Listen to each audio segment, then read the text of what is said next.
गुरुब्रह्मा गुरुविष्णु गुरुदेव महेश्वर गुरुरेव परं ब्रह्मं तस्मै श्रीगुरुवे नमः।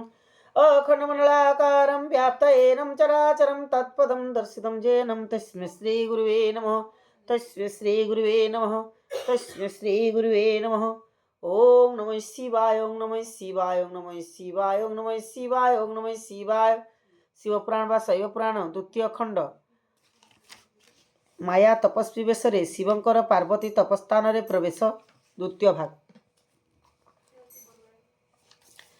समग्र जगत जाक करंती जे शेष ताहांकर नाम गोटी बोला जाए शेष।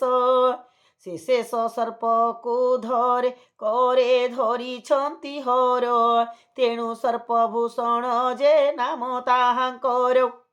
तुमे बोल परा निंदुछंती सबु लोक मु जाने आनंद दाता प्रभु त्रिअंबिक।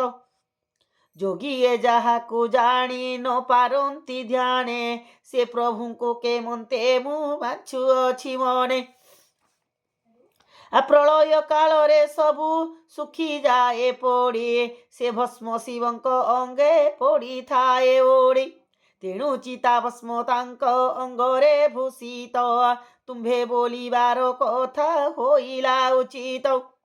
शिवंकु के मन्ते ओबा बड़पण इच्छ एहा जा कहिल तुम्भे बुझिली प्रतीक्ष। एका बेल करे पाठ कले तिनी वेद ताकु जोटा बोली कही छंती ब्रह्म वेद। वेदन वेद त्रय बास करी पारु शिव ठारे जटाधारी बोली तांको बोलंती लोकरे। से प्रभु के बण रूपे हेबे मोर पति मु इच्छा करिछि लोभी बाकु दिव्य गति।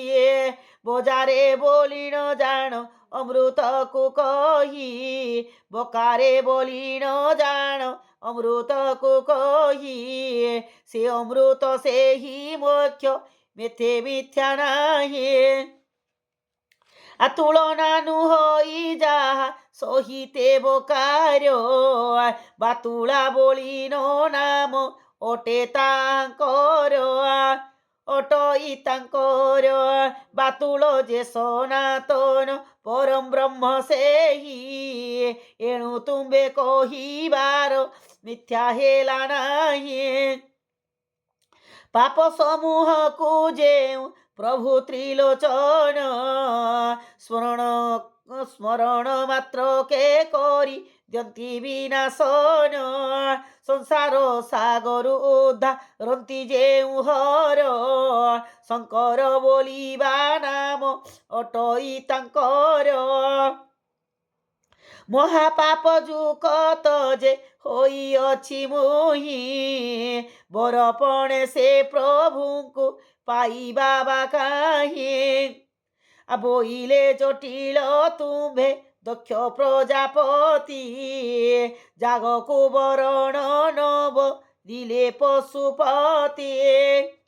तेणु देखी अछि जाग भांगिला तांकर अनिंदिबा दोषरु आपे हेला छाग शिर। जेउ माने शिवंकर निंदु कटंती से फल रे हुए दक्ष परी तांक गति। स्वर्ग को की बोली कही जान दिज बर पाप को कपाली नाम कही छंती हर।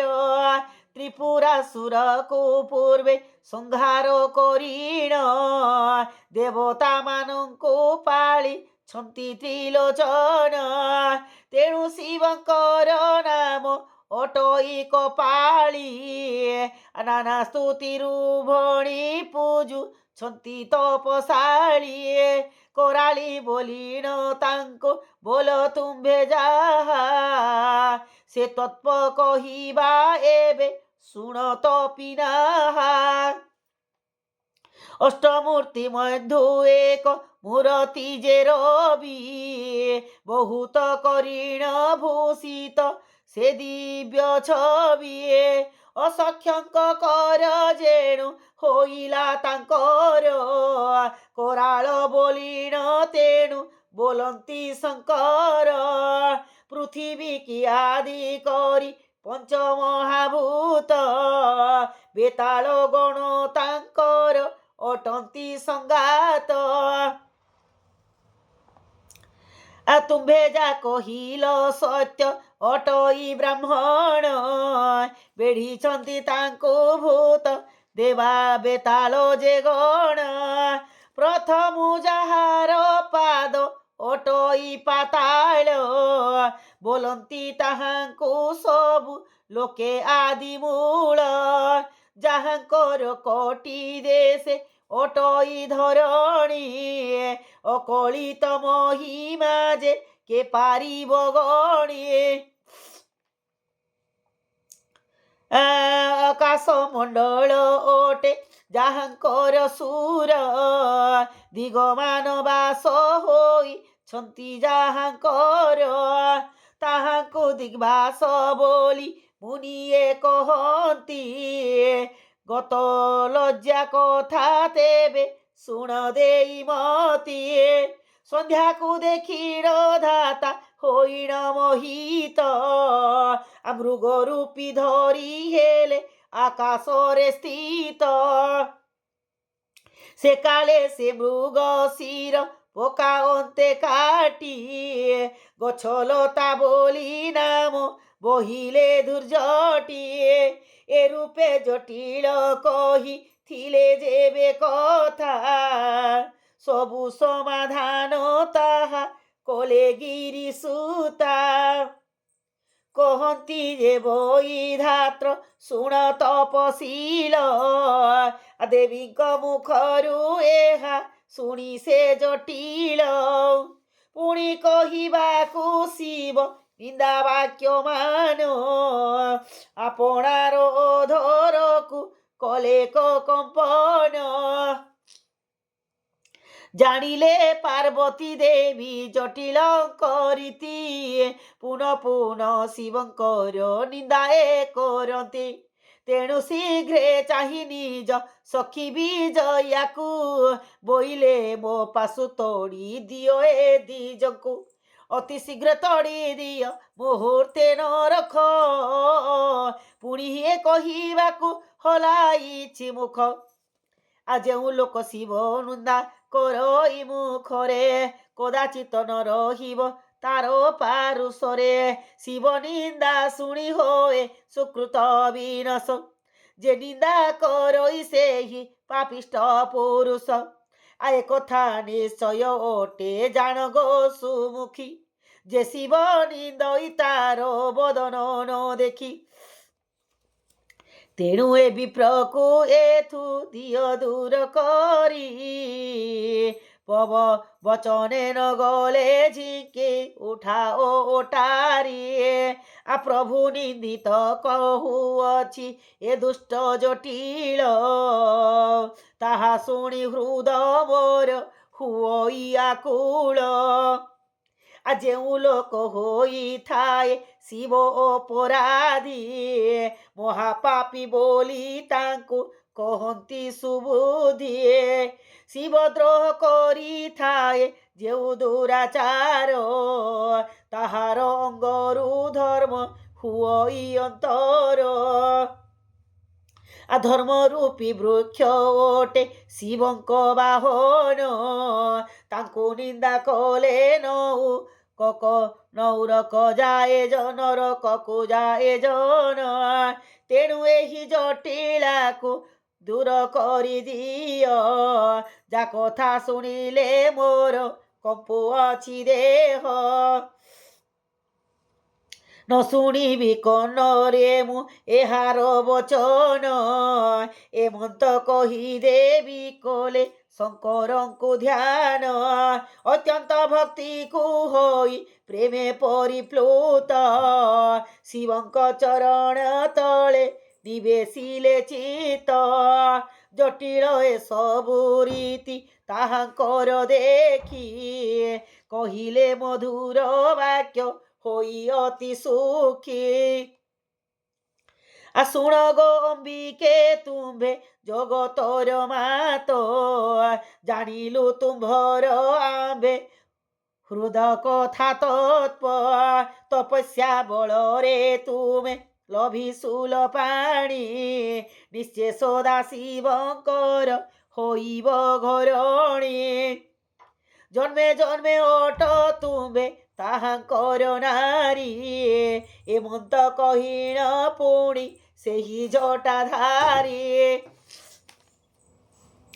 ଦିବ୍ୟ ରୂପ ଧରି ଆପେ ହେଲେ ବିଶ୍ୱନାଥ ଏଥୁ ଅନନ୍ତରେ ଶୁଣ ଅପୂର୍ବ ଚରିତ। ସଖୀଙ୍କ ସହିତେ ଦେଖୁଛନ୍ତି ଆଦି ନାରୀ।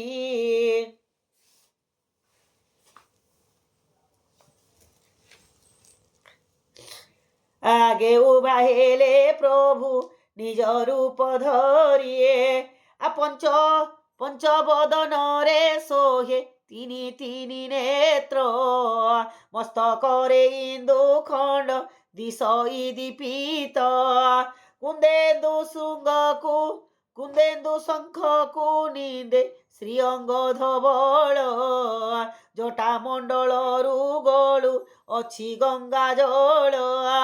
ଏମନ୍ତ ସ୍ୱରୂପ ଧରି ପ୍ରଭୁ ପଶୁପତି ବୋଇଲେ ଶୁଣଗ ପଦ୍ମ ନେତ୍ର ହେଇମବତୀ କୋଠର ତପରେ ତୁମେ କିଣିଅଛ ମତେ ତେଣୁ ତୁମ ଅଧୀନ ମୁଁ ହୋଇଲି ନିଶ୍ଚିତେ ତୁମେ ଯା ବୋଲିବ ତାହା ନ କରିବି ଆନ আর ଅଧିକ କହିବା କିଛି ନାହିଁ ପ୍ରୟୋଜନ ତପସ୍ୟା ବଳରେ ମତେ ଅଛ ଯେଣୁ କିଣି ତେଣୁ ଆଜିଠାରୁ ମୋର ହୋଇଲ ଘରଣୀ ପ୍ରାଣରୁ ଅଧିକା ତୁମ୍ଭେ ହୋଇଲ ମୋହର ଏ କଥାରେ ଆଉ କିଛି ସଂଶୟ ନ କର ତପ ଛାଡ଼ି ଯାଅ ଏବେ ପିତାଙ୍କ ଘରକୁ ସମାଧି ବଳରେ ଲାଭ କଲ ଯେ ଆମକୁ ଆଦି ଶକ୍ତି ଅଟ ତୁମେ ଜଗତର ମାତା ଅଶେଷ ଅଟଇ ତୁମ ପୂର୍ବ ଜନ୍ମ କଥା ସେ ସକଳ କଥା ଯାକ ଆମ୍ଭେ ଅଛୁ ଜାଣି ପ୍ରତି ଜନ୍ମେ ଅଟ ତୁମ୍ଭେ ଆମ୍ଭର ମଣି ତୁମଙ୍କୁ ବିବାହ ଆମ୍ଭେ ହୋଇବୁ ନିଶ୍ଚୟ ପିତାଙ୍କ ମନ୍ଦିରେ ଥାଅ ନ କରି ସଂଶୟ ଦେବ ବାକ୍ୟ ପ୍ରମାଣରେ ହେଲେ ଆମ୍ଭେ ବିଭା ସେ କଥା ଦିଶିବ ତିନି ଜଗତରେ ଶୋଭା ଆମ୍ଭେ ଯେବେ ନ କରିବା ବେଦର ବିଧାନ ସଂସାର ଲୋକ ତାହା ଛାଡ଼ିବେ ବହନ ତେଣୁ ବେଦ ମାର୍ଗେ ସଖୀ କରିବା ବିବାହ ବିଧି ଅନୁସାରେ କାର୍ଯ୍ୟ ହୋଇବ ନିର୍ବାହ ନିଶ୍ଚୟ ଆଦି ଶକ୍ତି ତୁମ୍ଭେ ଅଟ ଗୋ ପାର୍ବତୀ ପୂର୍ବ କାଳରେ ତୁମ୍ଭେ ଥିଲ ଆମ୍ଭ କତିଏ ଦକ୍ଷ ପ୍ରଜାପତିଙ୍କର ହୋଇଥିଲ ସୁତା ସମ୍ପ୍ରତି କହିବା ଶୁଣ ସେ କାଳର କଥା ଦକ୍ଷ ଯଜ୍ଞ କଲ ତୁମେ ଦେଖିବାକୁ ଗଲ ସେ ଆମଙ୍କୁ ନିନ୍ଦିବାର ଶୁଣି ନ ସହିଲ ତେଣୁ ଯଜ୍ଞାନଳେ ପଶି ହେଲ ଅନ୍ତର୍ଧ୍ୟାନ ହିମବନ୍ତ ଘରେ ଏବେ ଲଭିଲ ଜନମ ମାତ ଲଭିଲ ଜନମ ତେଣୁ ଯଜ୍ଞାନଳେ ପଶି ହେଲେ ଅନ୍ତର୍ଧ୍ୟାନ ତୁମଙ୍କୁ ଦେଖିଲା ଦିନୁ ହେଲୁ ଆମ୍ଭେ ତୋଷ ମନ ଜାଣିବାକୁ ହୋଇ ଥିଲ ଯେ ଅଦୃଶ୍ୟ ଏବେ ଆମ ଦୁହିଁଙ୍କର ବିବାହ କର୍ମ ଦେଖି ଜଗତର ଜନମାନେ ହେବେ ମହାସୁଖୀ সকল মঙ্গল উদে হেব সবু দিগে বিবাহ মঙ্গল লোক দেখিবে সরাগে স্বয়ম্বর কর্তা স্বয়ম্বর করা অন্তু তুম্ভর পিয়র আসন্তু সকল লোকে হিমবন্তপুর আম্ভে মধ্য সেহিঠারু করিবু গমন লোক শিক্ষা দেবা পাই ধর্মর বিধান সমস্ত দেবঙ্ক আগে প্রতিভা দেখাই তুমঙ্কু বিবাহ আম্ভে হেবু চান্দ মুহে সখীଙ୍କୁ ঘেরিণ এবে যাও পিতা ঘর হিমবন্ত অটନ୍ତି যে ତୁମର ପିଅର ତାହାଙ୍କ ଆଗରେ କହ ଏ କଥା ସମସ୍ତ ବୋଲିବ ଯେ ଆଜ୍ଞା ଦେଇଛନ୍ତି ଶୂଳହସ୍ତ পার্বতী নিমন্তে তুমে স্বয়ম্বর কর বিজয় করিবে সেই ঠাকু স্বয়ং হর সকল লোকଙ୍କୁ দূত বর গাই আণ আসন্তু বারতা পাই সর্বসুর গণ প্রবেশ হইবু আমি সময়কু জানি এতে কহি অন্তর্জান হেলে সুল পাণে তা দেখি পার্বতী দেবী বেরি সখী তুলে সে মার্গকু অনুসরি নমস্কার কলে তদন্তে সখীକୁ নিজ সঙ্গতরে ঘেনি পিতাঙ্কর সদনকু চলিলে ভবানী জয় বিজয় চালন্তি আগ পছ হই মধ্যে যান্তি চন্দ্রমুখী পহণ্ড মଣାয়ে কিন্তু যেতেবেলে পদ্ম বদন তাঙ্কর পূর্ণিমা জন পরায় উচ্ছ্বাসে সৎপর উষত হইণ মাতা পিতাঙ্ক নবরে প্রবেশ হইলে সখী সহগহণরে আদুরু পিতা মাতা দুহে কন্যাকু দেখিণ ধাই আসি কোলাগ্রত কলে হর সেণ আনন্দ মনরে দেবী পিতা মাতাঙ্কর চরণ